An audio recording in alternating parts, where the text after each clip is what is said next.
Hi, everybody. My name is Jason, I'm Caden.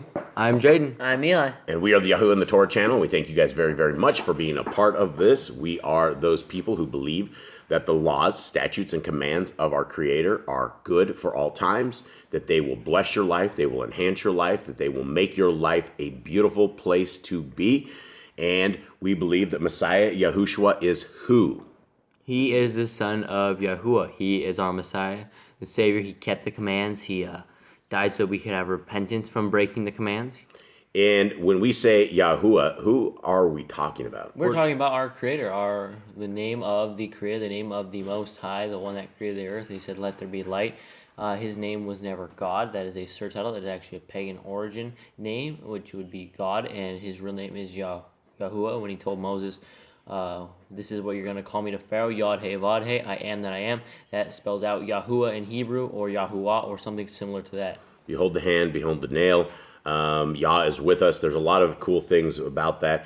Yahushua is Yah is with us. Now, who is Yahushua exactly? Yahushua is the son of the Creator. People know him as Jesus Christ, but that is also pagan. That actually tracks back to Zeus. If you're calling out Jesus, you're calling out Zeus. His real name is Yahushua. There were no J's in Hebrew. There were none of those letters that were in his name, and he was never Christ either. He was Hamashiach. Hamashiach. Okay, we are in month 9. Thank you, Caden. Thanks, everybody here. Month 9, we are in the fourth day of this week. Fourth day already of this week. Wow. It is the 6th day of the month on our Creator's calendar. It is the 30th day on the Gregorian Babylonian calendar. And that makes tomorrow December 1st on the Gregorian calendar. And Also so makes Bath Day. It is bath day tomorrow. Yeah, tomorrow is bath day for the dogs. That is a huge thing in our house. So it took me off there for a second. I'm like, bath day. Not us. That's every day for us. Yeah, every day. Well, we should take a bath every day. No, for the dogs. Okay. What do you guys have? Anyone have any kind of praise and worship or anything awesome? I am thankful for the family, the people here and listening around, the people around our table, that we can all communicate, that we all have a little bit of people that we can share our beliefs with, share our love for the Messiah, share our love for the Torah with, because there's not a lot of people out there, and when you find those special people, it means a lot to have the people around that you can commune with. I agree. Absolutely. The people of Yah are the coolest people. They're the cool kids club, and their people of Yah are amazing. And we do have a pretty spunky little Telegram group for anybody who needs a little bit of a support group. There are, I would say there's like a lot of guys and gals in there, but there's a lot of gals. There are some guys in there, but the guys are mostly silent for most of the part. But it is a very spunky group of individuals, and they love Yah. And there's 32 in there, somewhere around there right now. And I never thought I'd make it past like 5 or 6. And it is a great place to hang out. Lots of very good information there, stuff you will not hear on YouTube, stuff you will not hear anywhere else. This group of people are extremely awake. And in this time of season, in this world that we are in, it is best to hang out with the people who are wide awake. And that way you don't end up making horrible decisions when the powers that be come by and force things upon you. Okay, let us get into our handy dandy split screen.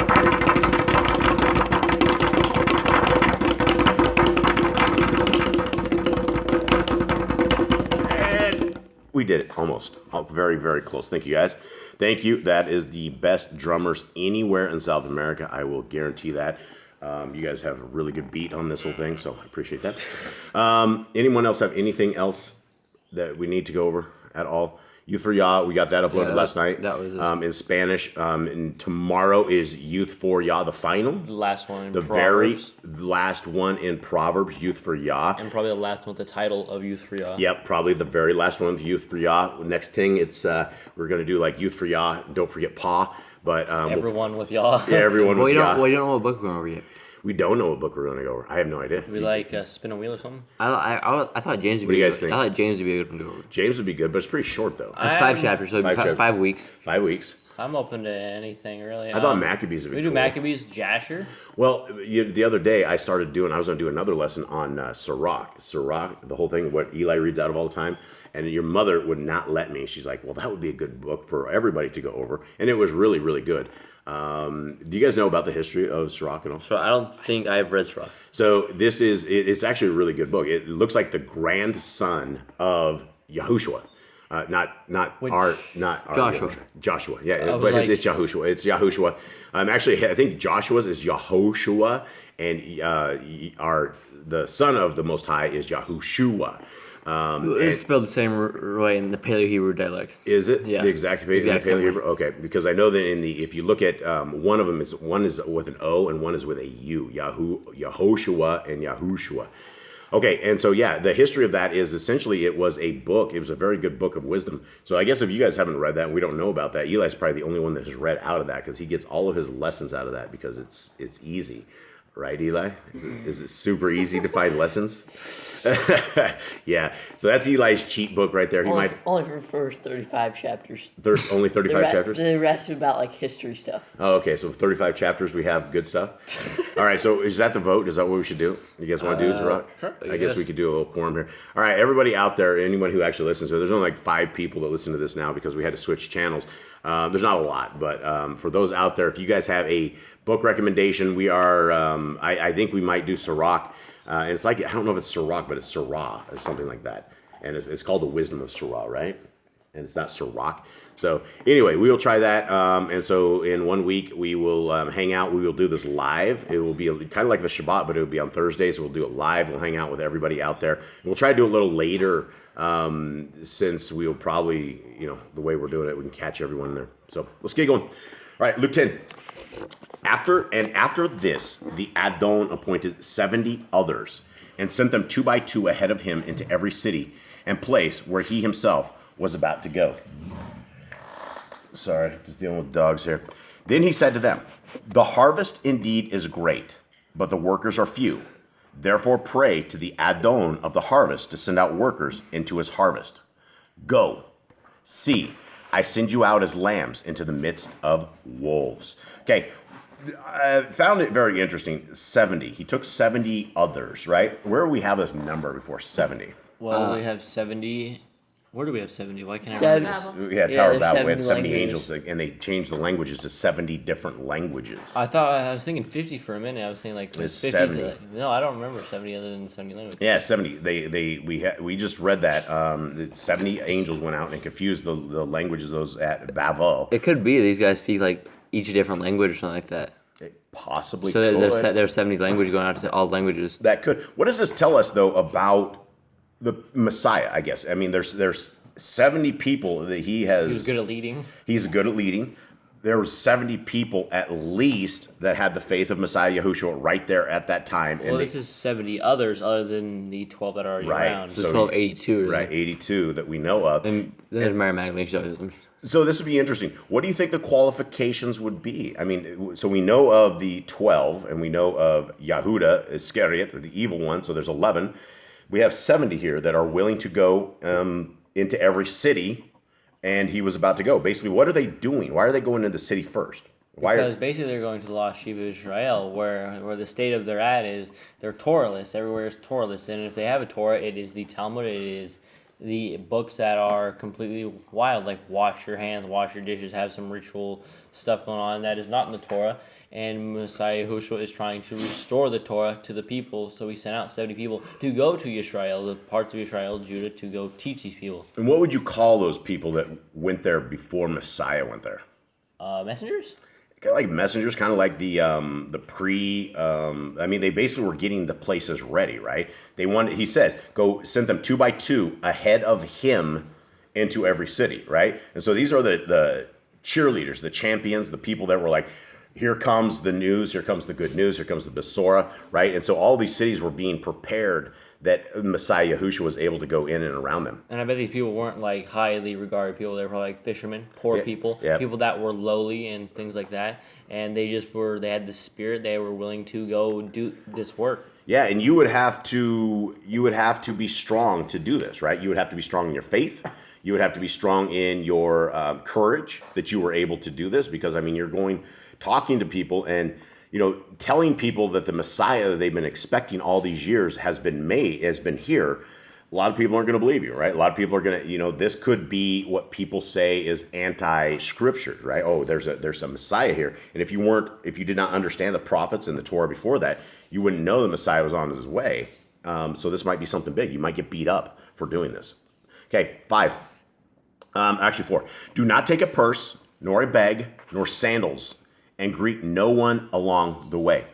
Okay, hold on here. Was he saying to go footless, or is he going shoeless? No, what he's saying is don't take extra sandals, right? Don't take extra things. You don't need to take what you have on you and basically that's it. Just go. Yah will provide the rest. No, he said don't take a purse or a bag nor sandals and greet no one along the way. What? It's extra. Extra? Why would we want to greet no one along the way? Probably because there was Satan on the path or something, or Satan was going to turn these people away. There were demons or something that was in that time, something that was going to stop them from delivering the word to where they needed to. Probably get to the destination you're going and don't stop before then. Don't get off track. If you stop and meet someone like, hey, come stay the night with us, and you get lost and you basically lose your mission. Yeah, and you guys got to understand that back in the day, it's a long distance between one town to the next. Right. You meet somebody, more than likely, if they're good people, you might sit around and have some food, something, hang out with them. It's very interesting. Yeah. So I don't think he's not saying to take any sandals. He's don't take extra stuff. And then the king says, salute no man by the way. So basically just get to your mission and do your job is essentially what he's saying. Okay, 5. In whatever house you enter, first say, peace to this house. And if indeed a son of peace is there, your peace shall rest on it. And if not, it shall return to you. Okay, what do we make of this, guys? What do we make of the word peace? That peace, I think, is a type of. I think it's spirit. I think it's a spirit of peace. Spirit of peace, because if you are able to say peace, if you are able, what this says right here, if you say peace to this house, something goes on this house, right? If you say shalom to this house or peace to this house, something happens. I don't know what exactly, but it says if there is indeed a son of peace is there, your peace shall rest on it, and if not, it shall return to you. Does that mean some sort of a spirit of peace that returns to you? I think there might be. I think you can basically give a spirit of peace to someone. So if you're saying peace to this house, are we saying powerful things? It's probably some type of blessing that gives them a spirit of peace. What do you got, Nicole? So in the brackets on my Amplified, it says, freedom from all the distresses that result from sin be with this family. And this is for verse 5, peace 5. to the household. Oh, okay. We're back a little bit. Okay, so what does it say in brackets? Yeah. So it says, so the whole verse says, whatever house you enter, first say peace to this household. Freedom from all the distresses and the results from sin be with this family. Okay. So it's just saying peace to the household, and if you don't find peace there, then... Okay, well, if your peace, I don't know. Your peace shall rest on it, and if not, it shall return to you. I think there is a spirit of peace. There's a spirit of truth. There's a spirit of Ruach HaKodesh, of holiness. I don't know. Okay, let's continue. And stay in the same house, eating and drinking whatever with them, for the labor is worthy of his wages. Do not move from house to house. Now, why wouldn't they move from house to house, you think? Probably because they're sitting there moving from house to house. They're worrying about shelter, worrying about lodging, dealing with things that they're not basically supposed to be doing because they're supposed to be out there preaching the word. Yeah, and sometimes when you enter into a house, I'll tell you this I was homeless. I was homeless as a youth. I was 16 years old. I lived in my car. I had lived in place to place, and some places that you stay are lesser than where you would like to stay. But when you're homeless, you really don't have much of a choice. And so there is if you're homeless and you go into a house, you're always looking and you could always find that next better house. But if somebody is willing to open their door to you and to let you in. And I have this little story about this little Romanian family. I think I was 15 or 16 and I was homeless and I don't think I had my car yet, but this little tiny Romanian family. Now she worked at McDonald's and I was working at McDonald's at the time as well. And she let me, and they stay in a little tiny part of their house, and the house is just a wreck. It was a wreck. But I literally stayed in a storeroom, and I was so grateful to these people that, it's one of those things. And you could say, well, I don't want to stay in a wreck, but you're the one that's homeless, and you're the one that, these people brought you in. And so if somebody is willing to let you in and to feed you and take care of you, regardless of what the house is. You need to stay there and you need to work your mission. Their mission was to go through these towns and to preach the pre-Besorah, that the Besorah was on its way. And so it doesn't matter if the house is dingy or dirty or not what you're thinking your standards are. You need to stay there and receive them as they received you with love. Okay, 8. And into whatever city you enter, and they receive you, eat whatever is placed before you, and heal the sick there, and say to them, the reign of Elohim has come near to you. And into whatever city you enter, and they do not receive you, go out into its streets, and say, even the dust of your city which clings to us, we wipe off against you. But know this, that the reign of Elohim has come near to you. And I say to you that it shall be more bearable for Sodom in that day than for that city. Woe to you, Chorazin!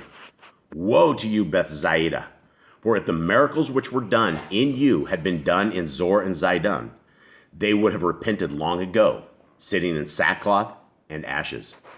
But it shall be more bearable for Zor and Zidon at the judgment than for you. And you, Capharnaum, who are exalted to the Shamayim, shall be brought down to the grave. He who hears you hears me. He who rejects you rejects me. And he who rejects me rejects him who sent me. Okay, that is a very hard to understand statement. If you're preaching the good news to people and they reject Messiah Yahushua, they're not just rejecting you. They're rejecting Messiah Yahushua.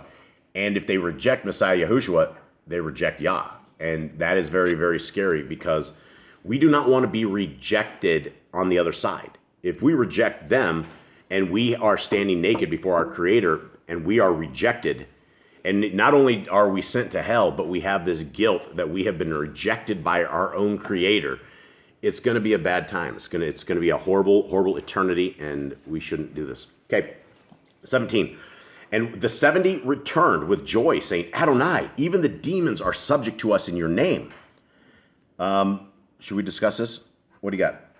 Even the demons are subject to us in your name. Basically, they were able to do anything they wanted to spiritually in the name of Yahushua. They were basically able to move the mountains, right? They were able to say anything inside with Yahushua's name, and it was done. Yeah, and I mean, if they came back and they were returned with joy, saying, even the demons are subject to us in your name, what does this say? It means his name has power. His name has power. And, if we're saying the wrong name, if we say Jesus, and we think that we're changing things, I mean, it's there. Acts 4:12 says there's only one name under heaven by which man may be saved. So it's probably a really good idea we get this right. If we're wielding a name of the son of Zeus instead of the son of the Most High, I don't know if the demons are going to laugh at you, attack you, or run. I don't know. Okay, 18.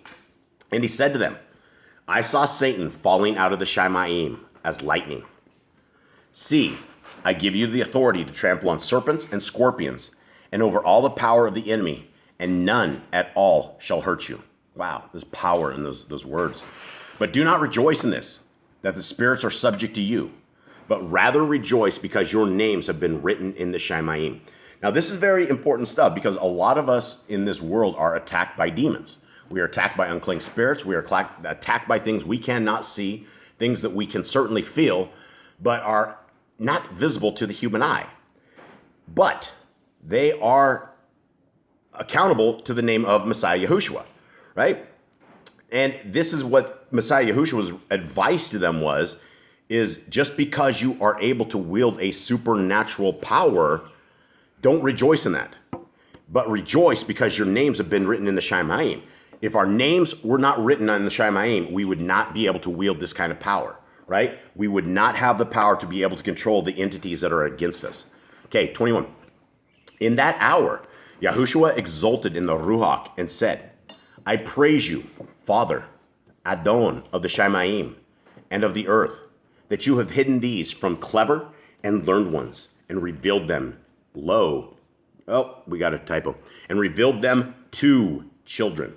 Okay, it's not low children, it's two. So I get a reward here because I found a typo. Okay, yes, Father, because thus it was well-pleasing in your sight. So this is a good reason that we actually read these out loud. That way we know that lepers be cleansed, or is not correct, and also revealed them low children to the children. Okay, this is a amazing verse right here, and this has been one of these things. First of all, he says, "You father, Adon of the Shemaim." What does this mean? He's saying that that's his father, the king of heaven, the master of heaven. Yeah, he says, and what is Adon, guys? Master. Okay, he says you. He says you. He didn't say me and the Adon of the Shemaim. He says you. That is a pronoun. It is not a noun, but it is a pronoun. And what do we make of this, guys? People say that Jesus and God are the exact same entity. Well, it sounds like they're two different people. The way Yahushua puts it, he goes, "Him who sent me, my Father." He talks about two separate beings, and it seems that they are two different people. He doesn't seem confused. He doesn't seem like he's in both places at once. He seems like there's two different people and doing two different jobs. Yep. And it says, "I praise you, Father." He says, he's saying, I, Messiah Yahushua, praise you, Father. Guys, there is no Trinity. The Trinity does not exist. That is a bust. That is a lie. Because right here, if he was the Father and he says, "I praise you, Father, Adon of the Shemaim and of the earth," he would be lying. He would be lying because it would be him that is the Adon of the Shemaim and the earth, and he's tricking us in the form of his son when it's really the Father, right? And that's not what our Creator is. We can't have it both ways. Okay, 22. "All has been delivered to me by my Father, and no one knows who the Ben is except the Father, and who the Father is except the Ben, and he to whom the Ben wants to reveal." And turning to his Talmudim, he said separately, "Baruch are the eyes that see what you see. For I say to you that many Nebiim and sovereigns have wanted to see what you see and have not seen it, and to hear what you hear and have not heard it." Okay, what is he talking about right here? What do you mean the Nebiim and the sovereigns have wanted to see what they saw and have not seen it? They wanted to see a Messiah. They wanted to see their chance for salvation. They all wanted to see it. All the prophets preached about it, talked about it. Jeremiah, Isaiah, a whole bunch of prophets talked about it, and then there's a whole bunch of kings that wanted to see it too. Even David knew that there was a Messiah coming. Yeah, all the kings, regardless if they were good kings or bad kings, the kings wanted to know if there was another ruler coming into town. The bad sovereigns would want to kill that king Herodes. Herodes. Okay, 25. "And see, a certain one learned in the Torah stood up and trying him and saying, 'Teacher, what shall I do to inherit everlasting Kai?'" And what is everlasting Kai, guys? What does that mean? Life. Kai is life. Basically, Kai is life. How do you get everlasting life? And he said to him, "What has been written in the Torah? How do you read it?" And he answering said, "You shall love Yahuwah, your Elohim, with all your heart, and with all your being, and with all your strength, and with all your mind, and your neighbor as yourself." And he said to him, "You have answered rightly. Do this, and you shall live." But he, wanting to declare himself righteous, said to Yahushua, "And who is my neighbor?" And replying, Yahushua said, "A certain man was going down from Jerusalem to Jericho, and fell among robbers, who both stripping and beating him went away, leaving him half dead. And by a coincidence, a certain Kohanan," what is a Kohanan, guys? A priest. Okay, so a certain priest was going down that way, and when he saw him, he passed by on the other side. Like went to the other side of the street. Like, yeah, no. That is how they do it. That is how they do it. You will see that there will be homeless people and there will be beggars. There will be people alongside the road. People will do everything possible to avoid walking near them because they don't want to have that emotional connection and have to feel bad or have to look them in the eye or have pity, any kind of stuff. They will literally walk on the other side to not have to encounter these people. 33. Actually, did I do 32? I don't think so. 32. "And likewise, a Levite also, when he came to the place and seeing, passed by on the other side." Now, who's a Levite? Levi, that's supposed to be one of the 12 tribes. Yeah, and so he was probably just part of the Levites, so he probably wasn't a priest. Okay, so he had some kind of probably priestly job at some point, I'm sure. Possibly somewhere, yeah. I mean, but first of all, you had a priest walk by, and then you had somebody who's identified as somebody who should have helped other people because that was their job. The Levites were supposed to do that. So, and likewise, the Levite also, when he came to the place and seeing, passed by on the other side. But a certain Shomerite journeying came upon him, and when he saw him, he had compassion on him. And he went to him and bandaged his wounds, pouring on oil and wine, and having placed him on his own beast, he brought him to an inn and looked after him. And going out on the next day, he took out 2 pieces of silver, gave them to the innkeeper, and said to him, look after him, and whatever more you spend, I shall repay you when I return. Who then, of these 3, do you think was neighbor to him who fell among the robbers? And he said, he who showed compassion on him. Then Yahushua said to him, go and do likewise. And it came to be, as they went, that he entered into a certain village, and a certain woman named Martha received him into her house. And she had a sister called Miriam, who also sat at the feet of Yahushua and heard his word. Okay, who are these people? I believe there's Mary Magdalene, but I think it stated her before. Is this Lazarus' people? That's what I'm thinking. yeah. I think this isn't Mary Magdalene, Lazarus, and Martha, right? I should probably know this. I don't know this. Does anyone know this? I'm pretty sure that's them, but There's a few Miriams. There's a group of them. I think that was a very common name in Yashrael that time. It's Miriam. Right. Okay, so she had called her sister Miriam, who also sat at the feet of Yahushua and heard his word. But Martha was distracted with much serving. And coming up, she said, Adonai, are you not concerned that my sister has left me to serve alone? Speak to her then to help me. Yahushua answering said to her, Martha, Martha, you are worried and troubled about much, but one only is necessary, and Miriam has chosen the good portion, which shall not be taken away from her. Okay, what does he mean by that? But only one is necessary. Basically serving Yahushua. Right, one serving. Now, can you guys put yourselves in the sisters' boats about feeling that way that others are doing it? Tell me, absolutely. Jake. Tell me. When you're doing something and someone else is doing it, but they're supposed to be helping you with it, and they're not, it's very frustrating. It is very frustrating. So you guys see, Martha is worried and troubled about much. She was trying to serve the Adon. What do you guys think? Trying to get the job done, but Trying to get the job done. the job can't get done if there's only one person doing it. So as brothers, you can kind of relate to this story at all? Yep. Yep. I got one who's yep, and I got 2 guys who are like completely silent. Eli, what do we make of the silence? It's happened to me too. Oh, it's happened to you too? Okay. It's not just him. It's not just him. No, it happens to all of you guys. And it happens with things like, what, dishes? Like, no, everyone's... It used to happen in dishes. You used to have this weird thing that you needed 2 people to do dishes for some weird reason or didn't feel... Feeding the cows and chickens. Feeding the cows and chickens, yep. But the thing is, these guys are twins, and so they shared rent for the first 9 months. And so it's really hard to break the twins apart. I don't know. All right, that's it. I have nothing else. Does anyone else have anything? No, that is it. We will be live tomorrow night with Youth for Yah, the last finale, I guess, of It Proverbs. should almost be like Women for Yah, because the chapter is 31. 31 Proverbs 30. It probably should. It should Instead be of Youth for Yah, women's. it should be like Women for You Yah. should get your mother in there. See if she can get in there for Proverbs 31 for that last one. That would be amazing to have your mother in there for the very last Youth for Yah. Because she's a Proverbs 31 girl. And I hope all of you women out there are Proverbs 31 women out there. And I guess that's it. Thank you guys very much for joining us. We love you all and hope you have a wonderful day. All right, shalom.